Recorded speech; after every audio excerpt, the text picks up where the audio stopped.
this is Mariah Gullo from The Hollywood Reporter, and we're in studio today with Team Duck Butter. Hey. Hi. Hi. Alia Shawkat, Laia Costa, and Miguel Arteta. Thank you so much for being here. Thank you, Mariah. Thank you. And first and foremost, I want to say congratulations. Best Actress at Tribeca Film Festival. Yeah. How does that feel? It feels really cool. Yeah. It's really cool, yeah. I can't believe it, but it's very exciting. Yeah.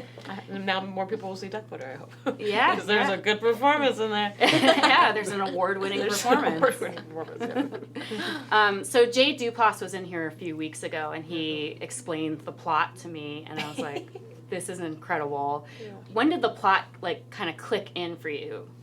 And how did you feel when you were like, oh, I got this. I know exactly what's going to happen in this movie. Alia and I wrote a regular script, about a relationship between a man and a woman that lasted a year and a half. And a friend of ours read it and said, that thing that happens in the first 30 pages where they stay up all night having sex every hour on the hour, I wish the whole movie was that. And we had one of those moments where we look at each other and it's like, let's just do that. And I think that was kind of the moment where we were like, it really started getting energized. Yeah, because everything we had written started to fit perfectly into the 24-hour slots. Right. But yeah, that's when the plot kind of started to meld. And then when Laia came around, we were like, oh, she should play Sergio. No, dude should play this.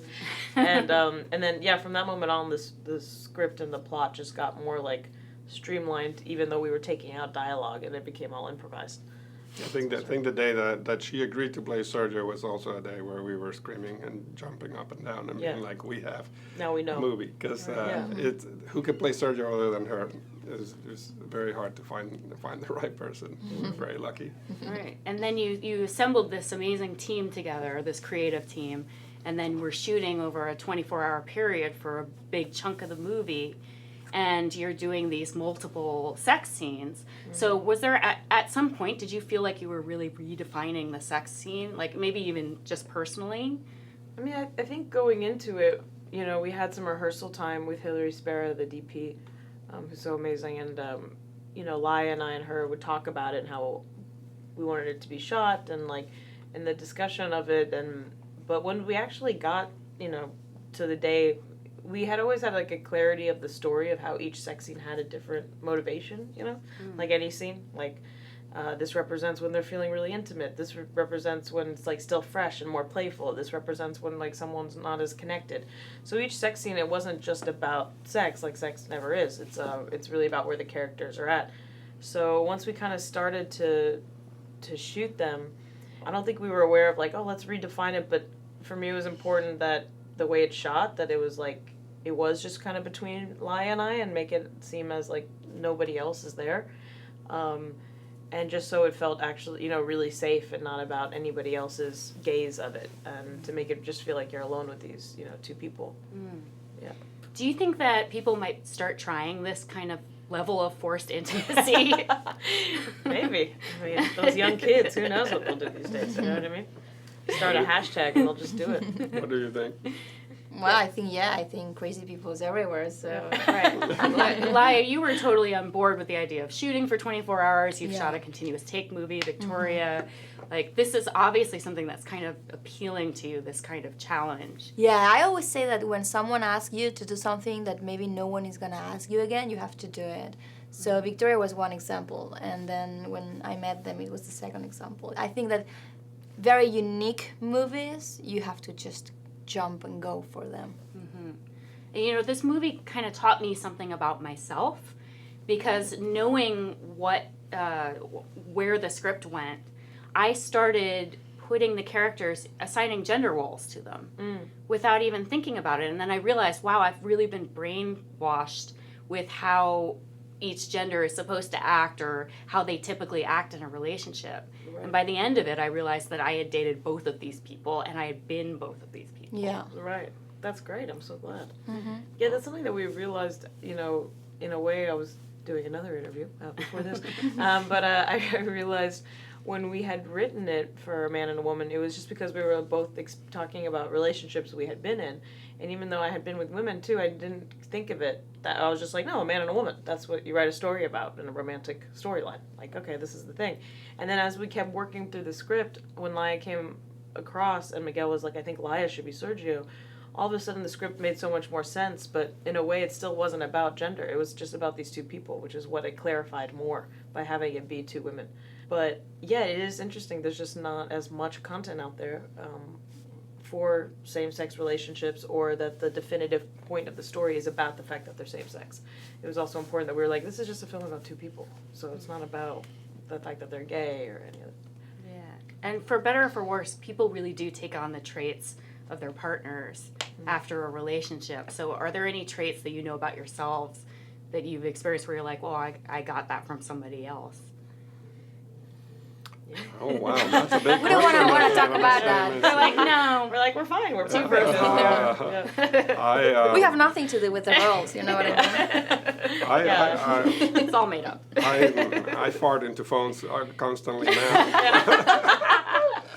Yeah, you learn something from making a movie too. Yeah, You can kick that's on for personality traits. I mean, you know, the movie was definitely a way to kind of pay tribute to disastrous relationships, you know, and so like there's a lot that is personal, but it is a way to find something that, you know, I like making movies about things that you don't have a handle on emotionally, and for me this was like, you know, I've had very bad relationships. I apologize to all my friends. I really, big apologies are needed. Not to the people he was in relationship with, Yeah. just the friends. I mean, in some ways, this movie is an apology and also a way for me to reconcile, like, why was I so, you know, and to say, like, you know, there's something, to find something positive for me to be able to say, like, okay, you know, those relationships are necessary, even though they're disastrous. Yeah, I wrote down some comments about the things that made me think while I was watching the movie, and the first one is one that you have said before. The question that you looked into for this movie was, why does love hurt so much? And do you think that it's been answered or explored, or just explored? I think just explored. I think that's one of the reasons to make film. If you want, is to work through your questions and continuously try to answer them. This movie was definitely very therapeutic for me, and you know, I think for us to write it, because it came from such a personal, you know, space about why does it hurt so much. But I think ultimately, like, you know, what I hope anyone takes from it is that, like, it's always worth it to try and throw yourself into something, not to be self-destructive necessarily, or fall for, you know, dangerous people, but that you have to learn about yourself, you have to kind of just go all in and see what happens. Step up to the plate. Exactly. Which is so much harder than anybody can know. No, of course. And then, you know, we watch movies and we're like, oh, people fall in love all the time and it's easy. They met and it's perfect. And you're like, no, it doesn't really work that way. Some of the other questions I had, why do people become annoyed by the things they are initially attracted to in other people? Ooh. Why do you think? I don't know, in the movie they are not annoyed by the things that they are attracted to at the beginning. It's simply that as the time goes by, like the mask starts falling down, so you see more than just the first 10 minutes of conversation, you know. So I think that's what happens to them. Right. It's like when people know your dog butter, then you need to see if they are going to be still there or not for you. That's love. Yeah. You know, otherwise it's bullshit. Yeah. So it's so complicated. That's very true. Like when you really love somebody, you can say, I want to know your dog butter. And you know you're in love. And I'm going to be here. I'm not going to be a coward. I feel that way about my wife, for sure. Yeah. She gets very hysterical about that. Yeah. Why do opposites attract? I don't know, because we get bored of ourselves. I think also because somehow maybe it's a way of, in this case, like I think Nima needs Sergio. Yeah. And then it's like your inner Sergio desires. ends up needing Nima. It's like, you know, we get attracted to stuff that you have that I don't have, I'm missing. So I'm seeing my negative points in you, and I'm just feeling better because you're next to me. Yeah. But that feels good just for a while. Just for a while, yeah. Just for 24 hours. Just for 24 hours. How can you become authentic if you can't figure out who you are?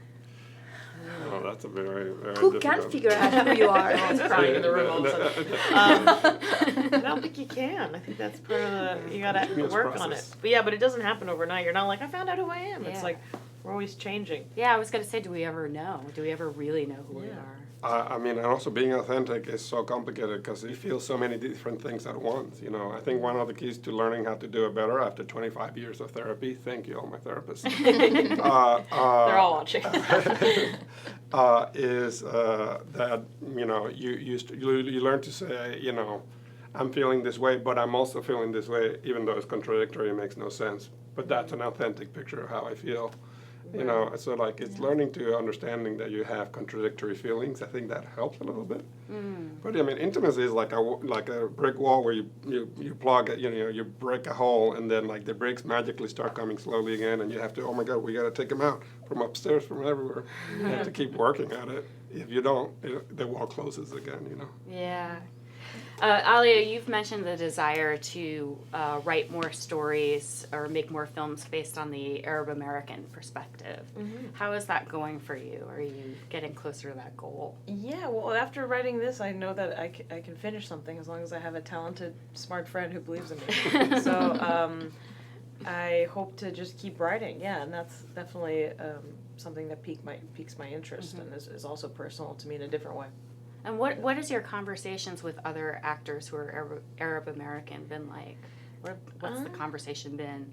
You know, I guess it's just like more representation that, you know, we all want, and getting to have roles that aren't terrorists. I don't know. I don't feel, I haven't been put in that category because I can play, you know, I don't look as Arab as I am. Yeah, just more representation in general, and there's also just like, especially when it comes to, you know, Muslim families and stuff represented in the States, it obviously seems very of the moment to separate that from what a lot of people's lack of education, what they think Islam represents and all those kinds of things. So yeah, just more stories, you know, comedies. I always think comedy is a great way to mix serious worlds, to be like, hey, we all laugh at the same shit, you know? Yeah. And more poop in my films is awesome. Definitely. And Miguel and Laia, what do you want to see from filmmakers in the future? Yeah, I think more or less I would agree. I'm really happy that I have this feeling that every time more and more we can see more different profiles on the screen. Like the story of Black Butter, me getting in, it's totally amazing. It never happened to me, and I cannot imagine that happening to other countries, though I hope in the future it will be happening more and more. So that's what I'm expecting, actually. I mean, I just want independent filmmakers to try and be brave and do things that they're scared of, and, you know, run towards your fears and you know, tell us something that you're not the expert of. Huh. Very good. Thank you so much for being here, and congratulations again on Tribeca Film Festival Best Actress. And we will see you. Stop doing this! She can't take a compliment. You're gonna be suffering the whole week. You're gonna be suffering the whole week. She's blushing. Good luck on a week full of congratulations. Thanks very much. Thanks, guys. Thank you. Bye.